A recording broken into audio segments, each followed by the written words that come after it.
प्रभु यीशु मसीह के मधुर और मीठे नाम से आप सभी को जय मसीह की। आज परमेश्वर के वचन में आप सभी का स्वागत है। परमेश्वर पिता आज अपने वचनों के द्वारा आप सभी को बहुत आयत से आशीष को दे। पिता परमेश्वर आज अपने वचनों के द्वारा आपसे बोले और बातचीत करें। क्या है उत्तम भाग, आज हम परमेश्वर के वचन से सीखेंगे। लूका 10वां अध्याय और उसके 38 से लेकर 42 तक जब हम पढ़ते हैं तो यीशु मसीह बैतनिया नाम एक गांव से होकर जा रहा है और उस गांव में मार्था नाम एक स्त्री उसे अपने घर में उतारा और उसकी बहन जो मरियम थी वो प्रभु के चरणों पर बैठ करके वचन सुनती थी। परंतु मार्था सेवा करते करते घबरा गई और उसके पास आकर कहने लगे, हे प्रभु, क्या तुझे कुछ चिंता नहीं कि मेरी बहन ने मुझे सेवा करने के लिए अकेले ही छोड़ दिया है, इसलिए उससे कह मेरी सहायता करे। प्रभु ने उत्तर दिया, है मार्था, तू बहुत बातों की चिंता करती और घबराती है, परंतु एक बात अवश्य है, उस उत्तम भाग को मरियम ने चुन लिया, उसे छीना ना जाएगा। और आज परमेश्वर पिता में उत्तम भाग के विषय में कुछ बातों को बताना चाहता है। दाऊद कहता है, यहोवा मेरा भाग है, मेरा भाग मन भावना है। वो कहता है यानी कि परमेश्वर के निकटता में बैठना, उसके वचनों को सुनना, ये हमारे लिए उत्तम भाग है मेरे प्रियो। और हम बहुत सुनते हैं, ये मन भावना भाग ये नहीं कि हम कितना सुनते हैं, परंतु हम कितना सुन करके मानते हैं मेरे प्रियो। कई बार हम वचन बहुत सुनते हैं लेकिन हम मानते नहीं हैं, हम विश्वास नहीं करते हैं। परंतु मरियम का जीवन ऐसा नहीं था। वो यीशु के चरणों के पास ऐसे ही वचन को नहीं सुन रही है। जब आप मरियम के जीवन को देखेंगे, मरियम का जीवन पापों में था। मरियम का जीवन ऐसे स्त्री के रूप में एक पहचान में था जो पापिन स्त्री के रूप में जानी जाती थी। और बैतनिया के उस गांव में इसकी कोई छवि अच्छी नहीं थी। इनका परिवार अनाथ था। ये 2 बहन और एक भाई का परिवार था। ये परिवार टूटा परिवार था। ये परिवार बिखरा परिवार था। ये परिवार पापों में जीवन को जी रहा था और मरियम एक ऐसी जिंदगी को जी रही थी। परंतु जब उसने यीशु से मुलाकात की, उसने अपने जीवन को उन पापों के रास्ते से मोड़ लिया। और जब हम इस बात को देखते हैं लूका और उसके 7वें अध्याय को और उसके हम लोग 36 से लेकर के जब हम लोग 48 तक देखेंगे, तब इस प्रकार से लिखा हुआ है, ये एक उस नगर में एक पापिन स्त्री थी। और जब हम इसके बारे में पढ़ेंगे तो ये मरियम के बारे में। और शमौन के घर में, एक फरीसी के घर में यीशु मसीह को न्योता दिया गया था। और उस समय मरियम पहली बार यीशु मसीह के साथ मुलाकात करती है और जाती है और उसके पैरों के पास वो बैठ जाती है और अपने आंसू को बहाती है। तब शमौन जो फरीसी जो न्योता को दिया, उसने कहा, ये एक पापिन स्त्री की यीशु मसीह को छू रही है, अगर ये भविष्यवक्ता होता तो क्या जान ना पाता।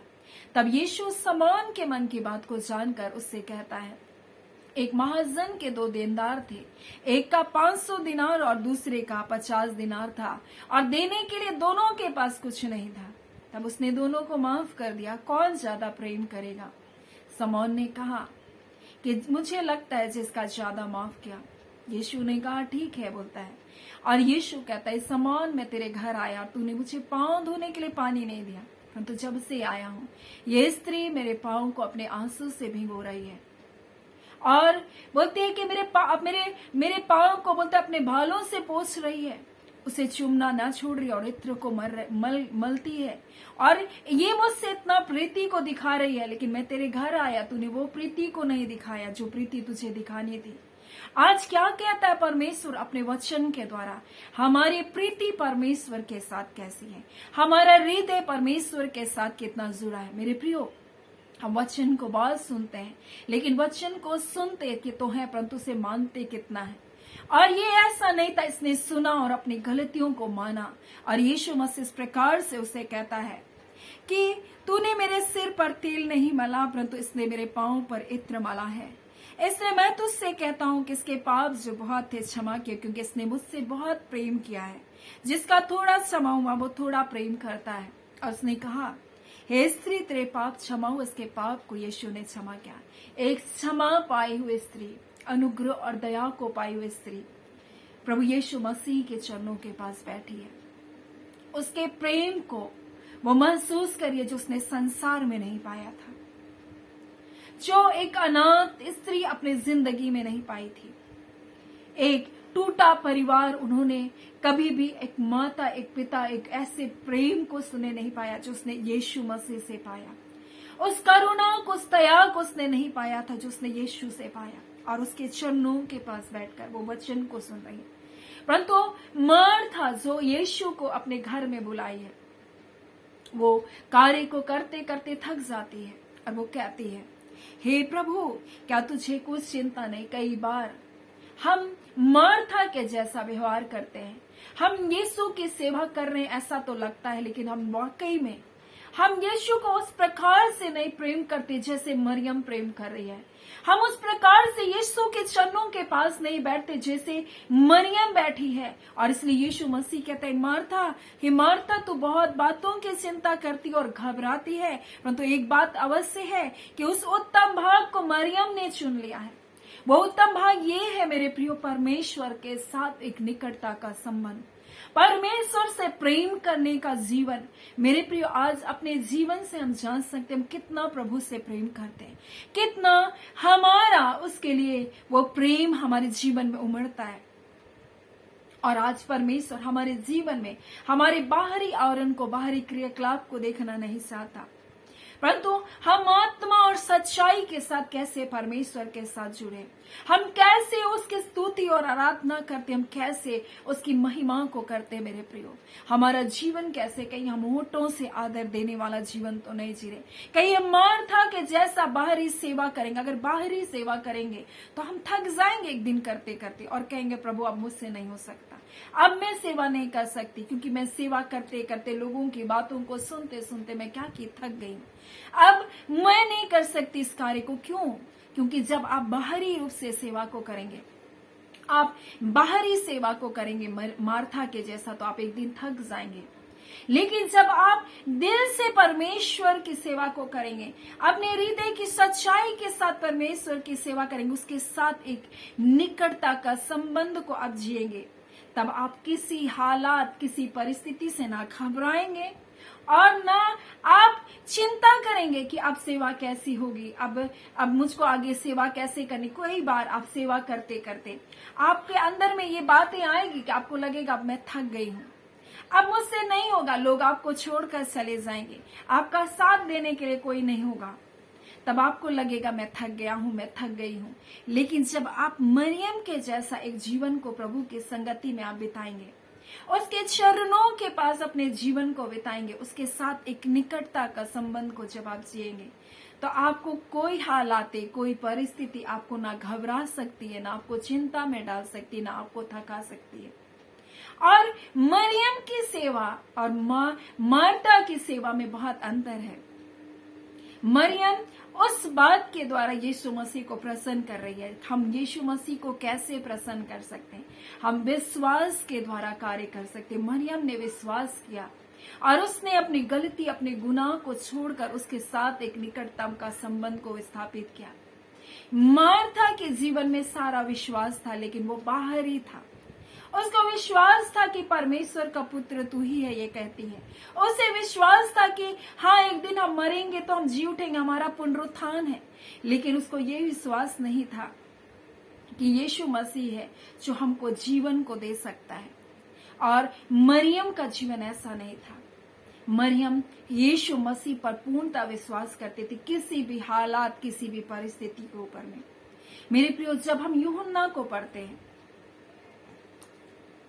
तो इस प्रकार से हमें परमेश्वर का वचन हमें बताता है। और एक दिन इनके परिवार में कैसी घटना घटी। उसका भाई लाजर बीमार हो गया और लाजर मर गया। यीशु मसीह जानता था वो बीमार है और वो जानता था वो मर जाएगा, परंतु उस परिवार में आने के लिए वो देर किया। और एक ऐसा परिवार है जो यीशु मसीह से बहुत प्रेम करने वाला है। और यहाँ पर जब समाचार को सुना कि यीशु मसीह आया है तो मार्था दौड़ते हुए गई और उसने कहा कि मार्था यीशु से कहा, यही प्रभु, यदि तू यहाँ होता तो मेरा भाई कदापि ना मरता। मरियम ने सुना यीशु मसीह आया है, परंतु मरियम बैठी रह गई। वो नहीं आई यीशु के पास, यीशु मसीह के पास नहीं आई, वो बैठी रह गई। और तब तो यहाँ यीशु मसीह के पास आकर मार्था बातचीत करती है और कहता है, यीशु ने कहा तेरा भाई फिर जी उठेगा। उसने कहा, हाँ मुझे पता है, मैं जानती हूँ अंतिम दिनों में वो फिर जी उठेगा। यीशु ने कहा, पुनरुत्थान और जीवन में हूँ, जो कोई मुझ पर विश्वास करेगा यदि मर भी जाएगा तो वो जिएगा। हाँ मैं विश्वास करती हूँ कहती है। और यहाँ पर वो कहती, हाँ प्रभु मैं विश्वास करती हूँ परमेश्वर का पुत्र मसीह जगत में आने वाला वो तू ही है।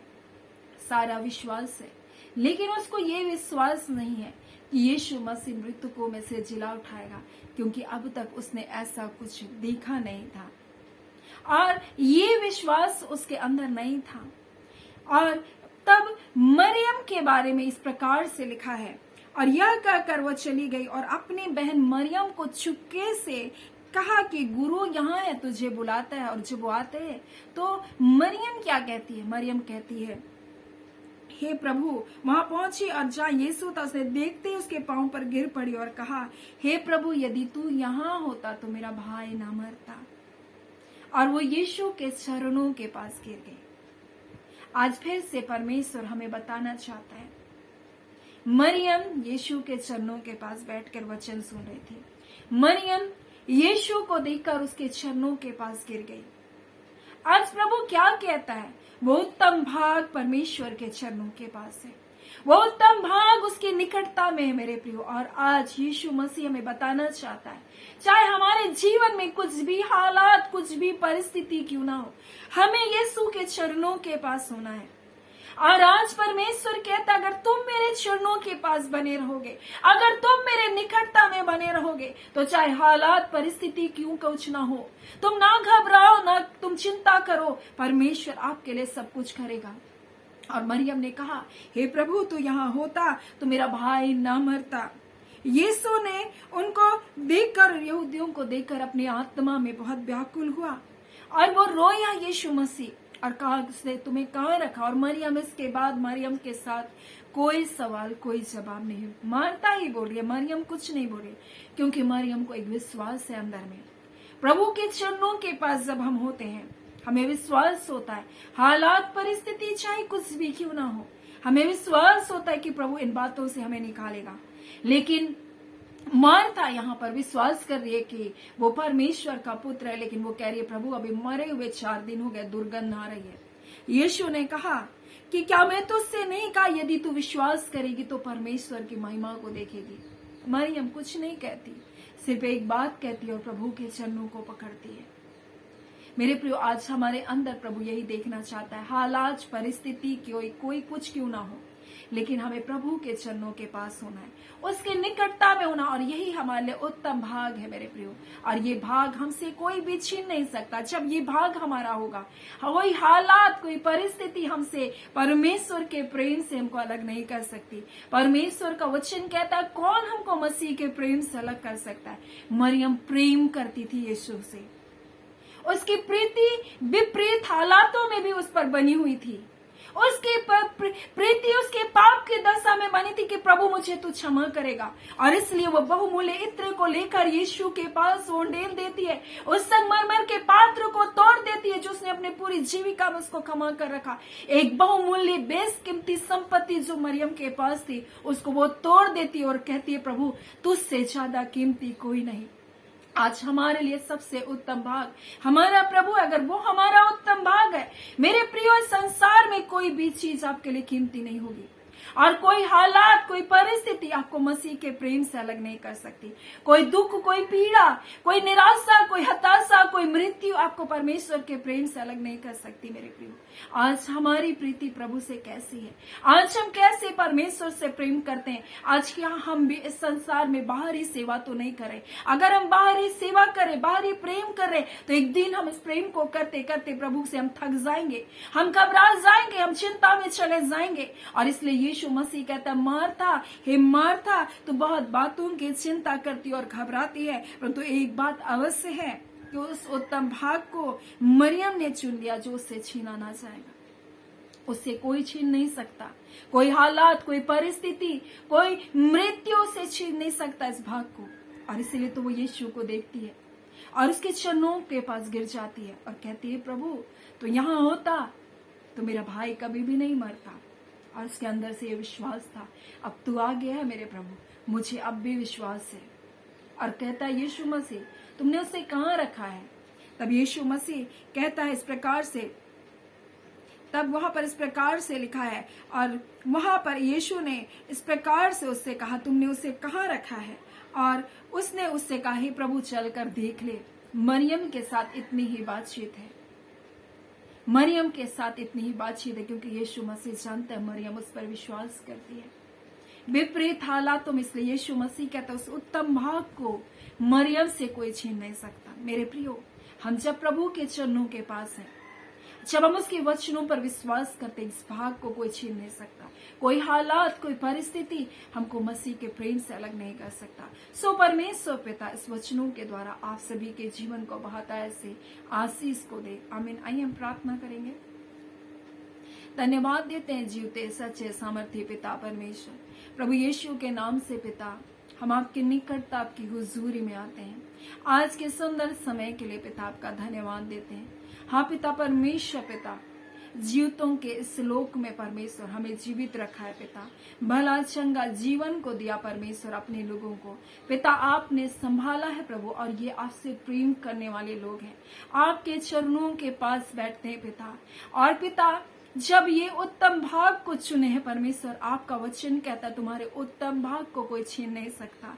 कोई हालात, कोई परिस्थिति, कोई भी बातें तुम्हें मेरे प्रेम से अलग नहीं कर सकती है। हाँ प्यारे पिता, और उसी प्रीति के कारण यीशु मसीह रोया, वो रोया उस विश्वास को देखकर मरियम के रिबांदा खाला रिबा सिकिरियोस तो नवा। आज पिता, आज आपके विश्वास परमेश्वर, आपके लोगों का विश्वास जो आप पर अटूट है, आप परमेश्वर पिता उनके दुखों से उनको निकालने जा रहे पिता, आज उनकी हालातों से, परिस्थितियों से निकालने जा रहे पिता।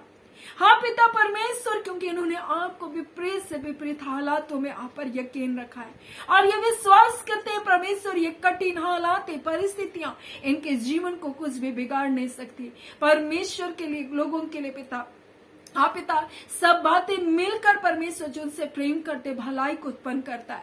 आज जब परमेश्वर याद से प्रेम करने वाले हर बातें मिलकर इनके लिए भलाई को उत्पन्न करने जा रहा है पिता। हम इस बात की यीशु के नाम से घोषणा करते हैं इनके जीवन के लिए पिता।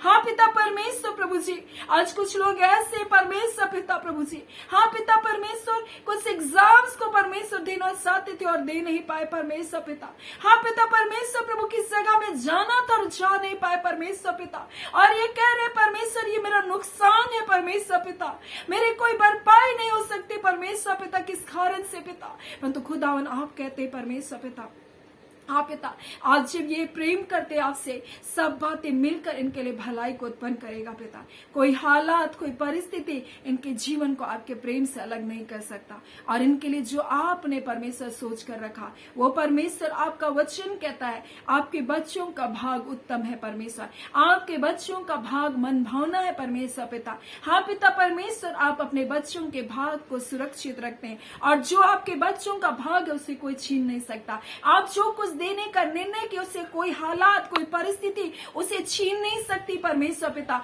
आप उसे अपने बच्चों को सही समय पर वापस ला कर देंगे पिता। हम आपका धन्यवाद करते खुदावन परमेश्वर। जितने बीमार हैं यीशु आपके नाम से वो चंगे कर दिए जाएं।